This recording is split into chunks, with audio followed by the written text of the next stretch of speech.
En 1993, le général Donatien Maélé vient de commettre l'impensable. Devant la conférence nationale, il a fait lire un message à voix haute.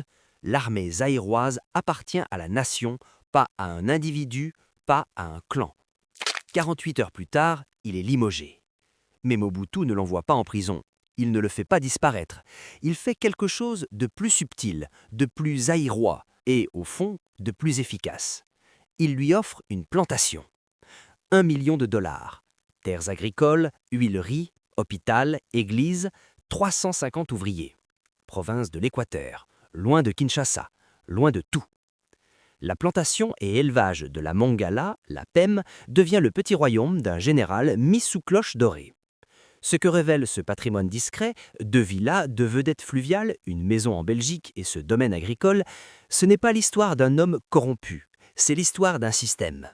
Un système qui savait exactement quel prix fixer pour chaque conscience, et combien il fallait dépenser pour neutraliser, sans le tuer, l'officier le plus populaire du Zaïre. Voilà ce que les archives et les témoignages documentés révèlent vraiment. Les origines, un militaire qui commence pauvre. Donatien Maélé Lieko Bokungu naît le 15 avril 1941 à Léopoldville, la future Kinshasa. Famille Mbunza, province de l'Équateur. Tribu guerrière, historiquement surreprésentée dans le corps des officiers zaïrois. Ce détail n'est pas anodin. Il explique à la fois sa trajectoire militaire rapide et les jalousies qu'elle va susciter. À 20 ans à peine, il flirte avec les idées lumumbistes. En 1963, il adhère à l'organisation de jeunesse du mouvement national congolais de Patrice Lumumba. 2 ans plus tard, Mobutu prend le pouvoir par les armes. Maélé, lui, choisit l'armée. Formation à Kitona, sous instructeur belge, puis au camp de Ndjili, chez les paracommandos, où il noue ses premiers contacts avec les conseillers militaires français. Des contacts qu'il maintiendra pendant 30 ans, presque jusqu'à sa mort. Ce début de carrière ne ressemble à rien d'extraordinaire sur le plan financier. Maélé est un sous-officier, sans fortune, sans héritage, sans réseau d'affaires. C'est important à noter, parce que tout ce qui vient ensuite doit être lu à la lumière de ce point de départ. Il commence avec rien et il finira avec peu, comparé à ses pairs.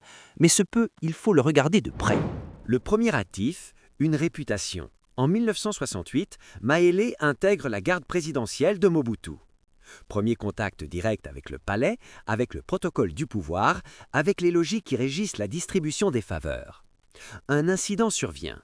Il surprend un garde du corps endormi devant la porte du président. Il le frappe, lui tord le bras au point de le briser. Résultat, mutation disciplinaire au centre de formation des commandos de Kotakoli, en province, comme instructeur. Pour un autre, c'eût été une disgrâce. Pour Maélé, c'est là qu'il se construit une base réelle. Kotakoli, c'est là où se forme l'élite combattante zaïroise. C'est là qu'il forge son réseau d'hommes fidèles, sa réputation de rigueur. À ce stade, son patrimoine se résume à cela, une réputation. Dans l'armée zaïroise des années 1970, c'est déjà un actif rare. Kolwezi 1978, le saut qui change tout. Mai 1978, deuxième invasion du Chaba par les ex-gendarmes katangais. Le major Maélé saute sur Kolwezi à la tête de la 31e brigade parachutiste. Il tient l'aéroport jusqu'à l'arrivée des légionnaires français et des Marocains du colonel Loubaris. En quelques jours, de Kinshasa à Goma, le Zaïre entier en fait un héros. Ce moment est le tournant. Pas financier, pas un port, mais symbolique. Et c'est précisément parce qu'il est symbolique qu'il devient dangereux. La garde rapprochée de Mobutu s'agite. Un officier trop populaire, ça n'obéit plus aussi bien, ça a des ambitions, ça attire des loyautés qui devraient revenir au seul maréchal. La décision est prise. Maélé est mis au placard, chargé de cours à l'école supérieure militaire de Kinshasa-Binza, poste honorable, poste vide. Il se morfond. Ses amis français interviennent, le général Lacaze, le colonel Alain Gagneron de Marolles du SDCE. Ils obtiennent pour lui un stage de 2 ans à l'école de guerre de Paris. Appartement fourni par le ministère français de la Défense, porte de Clignancourt. Avec son épouse, l'avocate Marie-Jeanne Mondo. Ce stage parisien est son premier actif géographique en dehors du Zaïre. Pas financier, il est logé aux frais de l'État français, mais stratégique. Il rentre en 1984 avec le grade de lieutenant-colonel et une carte de visite solide, l'homme des Français. 1984, retour au Zaïre, premier vrai bilan patrimonial. Quand Maélé revient, l'armée zaïroise a changé. La ngambadisation, la mise sous contrôle de l'armée par des officiers de l'ethnie Ngambadi, celle de Mobutu, est en cours. Les généraux Dzimbi et Baramoto dirigent la division spéciale présidentielle, la DSP, et la garde civile. Deux unités choyées, financées, armées. Les FAZ régulières, elles, sont en déshérence. Maélé obtient un poste de confiance, la direction du SARM, le service d'action et de renseignement militaire. Surveillance des frontières, pas de politique intérieure. Poste honorable, poste limité. Et c'est alors qu'il fait, selon ses proches, quelques affaires. Première acquisition documentée, deux vedettes fluviales, l'Akonga Maélé et l'Ave Maria, des bateaux pour remonter le fleuve Congo. Outil de transport, outil commercial dans un pays où le fleuve est la principale artère de circulation. Deuxième acquisition, une villa à Kinshasa. Troisième acquisition, une maison à Waterloo, dans la banlieue de Bruxelles. C'est tout pour un chef du renseignement militaire zaïrois dans les années 1980. C'est en termes relatifs presque rien. L'échelle de référence, ce que valaient vraiment les généraux zaïrois. Pour comprendre ce que s'enrichir peu signifie concrètement, il faut regarder autour de Maélé. Le général Nzimbi Ngambale Kango Wabassa, chef de la DSP, bien qu'il se multiplie à une vitesse vertigineuse selon les témoignages de l'époque. Le général Baramoto Kpara, même profil. Le général Eluki, idem. Le contre-amiral Mabwa, idem. Ces hommes accumulent immobilier, véhicules, comptes à l'étranger, participation dans des sociétés, droits d'exploitation, à une échelle qui dépasse largement ce que les archives permettent de documenter précisément. Ce sont les grands prédateurs du système mobutiste. Maélé, lui, est décrit par ses contemporains comme un petit dans ce paysage. Catholique pratiquant, amateur de tennis, personnage discret. Pas de réputation de capteur de fonds systématique. Deux vedettes, une villa, une maison à Waterloo. C'est le patrimoine d'un haut gradé qui joue le jeu, mais modérément, soit par conviction, soit par calcul. Les deux, probablement. 1990. Le Rwanda, la gloire de retour et un nouvel ennemi nommé Kagame. Fin 1990, Maélé est envoyé au Rwanda à la tête du contingent zaïrois pour défendre le président Juvenal Habyarimana contre la première offensive du Front patriotique Rwanda FPR. Avec des méthodes décrites comme parfois expéditives, il contribue à repousser l'attaque sur Kigali. Lors d'un de ces combats, le premier chef militaire du FPR, le commandant Frédéric Luema, trouve la mort face au FAZ. Ce fait documenté est crucial pour la suite. Paul Kagame, qui prend la tête du FPR après la mort d'Eric Luema, ne l'oubliera pas. Lorsqu'en 1997, les protecteurs rwandais de Kabila évalueront Maélé comme partenaire potentiel, la méfiance sera réelle, documentée, nommée. Maélé revient héros une deuxième fois.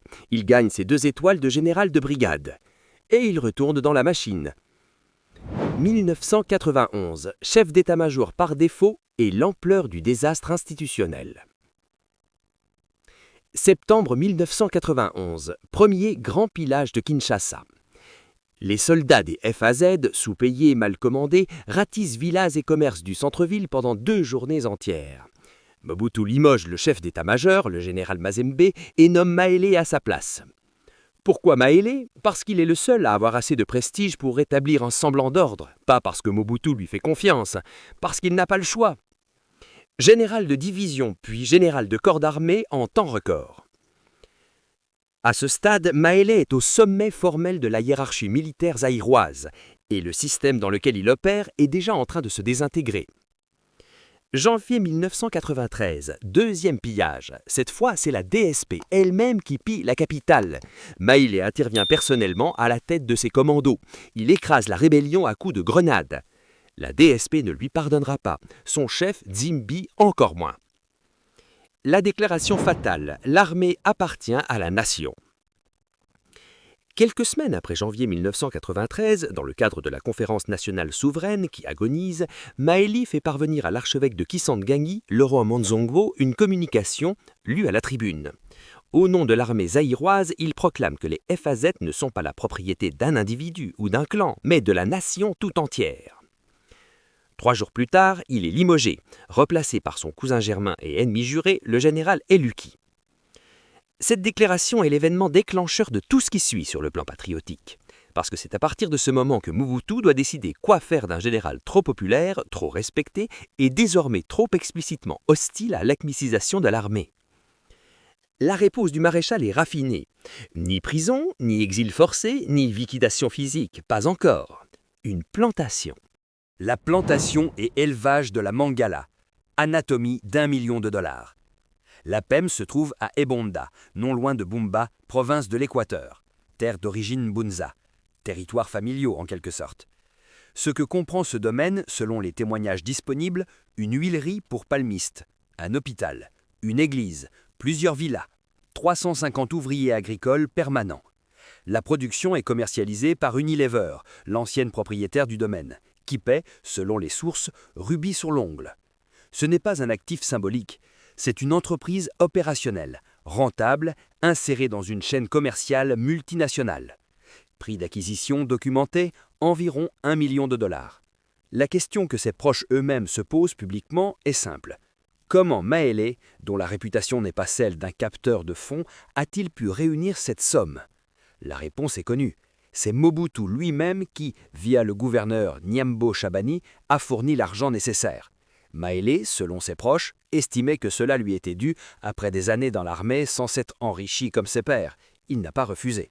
Et Mobutu, lui, trouvait judicieux de maintenir dans le confort et à distance un homme qu'il considérait désormais comme un rival potentiel. Transaction parfaite, chacun y trouve son compte, temporairement. Ebonda, un général en cage dorée. De 1993 à fin 1996, Maélé disparaît de l'avant-scène zaïroise. Il est nommé conseiller militaire de Mobutu, poste décrit par ses contemporains comme une coquille vide. Le maréchal ne lui soumet aucun dossier réel. Il ne participe à aucune décision stratégique. Il passe l'essentiel de son temps à Ebonda. Il régente la PEM en féodal, l'expression est de ses proches. Il voyage, Chine, Hong Kong, Afrique du Sud, Paris. Il maintient le contact avec ses réseaux militaires français et les responsables de la DGSE. Il s'ennuie et il réfléchit à démissionner pour se consacrer définitivement aux affaires. C'est là que le piège de la plantation devient visible dans toute sa logique. Mobutu a offert à Maélé un mode de vie suffisamment confortable pour qu'il reste, sans que ce confort soit assez spectaculaire pour qu'il devienne une menace visible.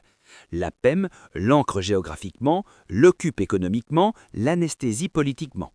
C'est ce que les archives suggèrent, pas un cadeau généreux, un mécanisme de contrôle. Le bilan patrimonial consolidé, ce que les documents permettent d'établir, à la fin de sa traversée du désert, le patrimoine documenté de Donatien Maélé Lieko Bokungu se compose de la plantation et élevage de la Mangala à Ebonda, environ 1 million de dollars, acquis avec l'argent de Mobutu, la Konga Moela et l'Ave Maria, 2 vedettes fluviales pour naviguer le Congo, une villa à Kinshasa, quartier de la Gombe, une propriété à Waterloo, banlieue de Bruxelles.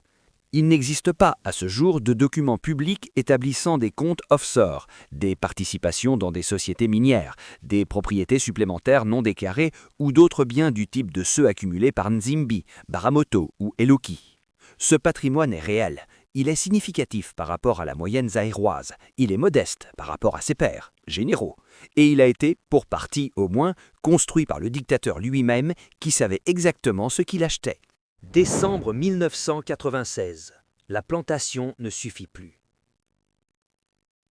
Août 1996. Mobutu est opéré à Lausanne d'un cancer de la prostate. L'Est du pays s'embrase. Une mystérieuse alliance des forces de libération du Congo progresse depuis le Kivu. Les contacts français de Maélé reviennent à la charge. Tu dois attendre, te tenir en réserve. Le 17 décembre 1996, après 4 mois d'absence, Mobutu rentre à Kinshasa avec un décret. Maélé est à nouveau chef d'état-major. Sur insistance de Paris, qui est désormais la seule capitale occidentale à soutenir encore le maréchal, Maélé descend de sa plantation le 18 décembre. Il a passé 3 ans à Ebonda, 3 ans à gérer une huilerie, à voyager, à attendre. Et soudain, il est de retour au centre du jeu. Sans armée réelle, sans budget, avec une DSP qui le déteste ouvertement et des FAZ en décomposition avancée. La plantation lui a donné du temps, elle ne lui a pas donné de pouvoir. Le plan franco-zaïrois, l'argent qui n'est jamais venu. Dès son retour, Maélé et les militaires français de l'ambassade élaborent un plan en 4 étapes. Reconstitution de la 31e brigade parachutiste avec aide française en matériel et instructeurs. Réduction des FAZ de 80 000 à 30 000 hommes, éliminer les soldats fantômes, les unités inutiles. Démantèlement de la DSP. Mise en place d'un tandem Maélé-Kengo capable de négocier avec Kabila. Ce plan implique un financement français. Le président Chirac hésite, le Premier ministre Juppé est farouchement hostile. Une note de la DGSE de fin février 1997 tranche la question. Si Maélé et Kengo prenaient le pouvoir, Dzimbi et Baramoto tenteraient un contre-putsch. Trop risqué. Chirac tranche, l'opération n'aura pas lieu. Maélé apprend la nouvelle. Les Français m'ont trahi, dit-il à un proche. C'est la fin d'une illusion de 30 ans. Ces réseaux pharisiens, l'appartement porte de Clignancourt, l'école de guerre, les contacts DGSE n'ont pas suffi. La plantation Les Bondas, la villa de Waterloo, tout ce patrimoine construit dans l'ombre du régime, rien de tout ça n'a de valeur dans un Zaïre qui s'effondre à 250 km par semaine. La nuit du 16 au 17 mai, la fin du bilan. Mobutu quitte Kinshasa le 16 mai au matin. Depuis le bas de la passerelle, son épouse Bobby Ladawa se retourne vers Maélé. « Donat, nous savons ce que vous avez fait. » Maélé se tait. Le soir même, 23 heures. Le Premier ministre Likulia Bolongo appelle. La DSP menace de piller le Kantchachi. « J'y vais », répond Maélé. Il monte dans un 4x4 avec son chauffeur et un garde du corps. Au camp, il se retrouve face à une centaine d'hommes armés, entre alcool, drogue et panique. Le général Wizago, l'adjoint de Nzimbi, celui qui figurait sur la liste des officiers ayant discuté d'éliminer les traîtres, est là. « Que viens-tu faire ici? Tu as trahi !» Wizago tire Maélé dans la jambe. Le garde du corps est abattu, le chauffeur fuit. Maélé se cache sous le 4x4. On le retrouve à la lampe torche. Un major de la DSP s'approche par derrière. Un coup de pistolet à silencieux dans la nuque. Donatia Maélé Lieko Bokongu meurt dans la nuit du 16 au 17 mai 1997. Il a 56 ans. Ses obsèques, fin mai à Kinshasa, sont quasi officielles. Le gouvernement Kabila les prend en charge. Certains, dans l'entourage du nouveau président, parlent d'en faire un héros national, au même titre que Lumumba.